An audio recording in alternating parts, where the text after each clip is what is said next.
أعوذ بالله من الشيطان الرجيم.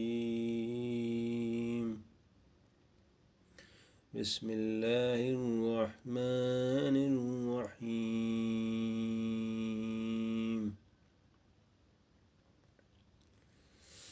ومن الناس من يقول آمنا بالله وباليوم الآخر وما هم بمؤمنين يخادعون الله والذين آمنوا وما يخدعون إلا أنفسهم وما يشعرون۔ میرے عزیز ساتھیوں، السلام علیکم ورحمۃ اللہ وبرکاتہ۔ یہ سورہ بقرہ کی پہلے رکوع کی کچھ آیتیں ہیں۔ دوستو، اس سے پہلے پچھلی ویڈیو میں ہم نے اللہ تعالیٰ کا یہ بیان بتایا تھا، جس میں کہ اللہ تعالیٰ نے ایک دوسرے گروہ کا بیان فرمایا تھا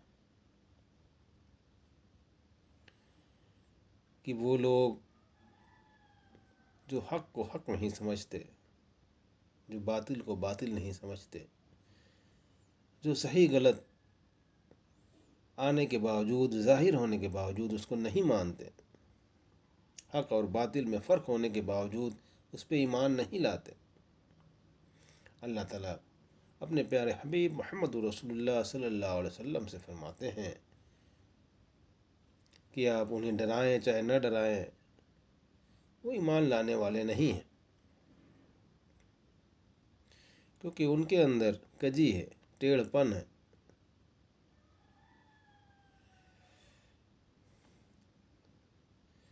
ان کا ذکر دوستو پچھلے بیان میں گزر چکا ہے۔ اب یہاں سے اللہ تعالیٰ ایک تیسرے گروہ کے بارے میں بیان فرما رہے ہیں کہ کچھ لوگ ان میں سے ایسے ہیں جو یہ تو کہتے ہیں کہ ہم بھی اللہ پہ اور آخرت پہ، دن پہ ایمان لائیں،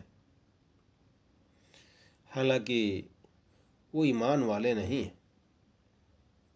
وہ اللہ کو اور ایمان والوں کو دھوکہ دینے کی کوشش کر رہے ہیں، مگر یہ کہ وہ خود کو دھوکہ دے رہے ہیں، لیکن انہیں اس کا شعور نہیں ہے۔ دوستو، یہاں سے یہ تیسرا گروہ تھا جو اپنے آپ کو مسلمانوں میں شامل کر لیا تھا، جو یہ کہتے تھے کہ ہم بھی ایمان والے ہیں، ہم بھی اللہ پہ اور یوم آخر پہ ایمان رکھتے ہیں،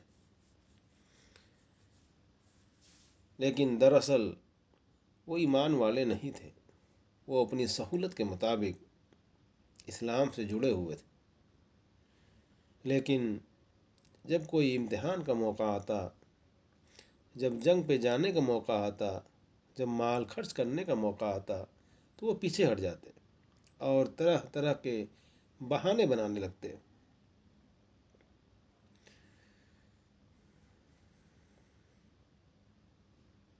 دوستو، اس پہ اللہ تعالیٰ یہ بیان فرما رہے ہیں، ایسا کر کے وہ یہ سمجھتے تھے کہ ہم اللہ کو اور ایمان والوں کو دھوکہ دے رہے ہیں، حالانکہ در حقیقت دیکھا جائے تو وہ اپنے آپ کو دھوکہ دے رہے تھے، وہ اپنے آپ کو دھوکہ دے رہے تھے، لیکن انہیں اس بات کا علم نہیں تھا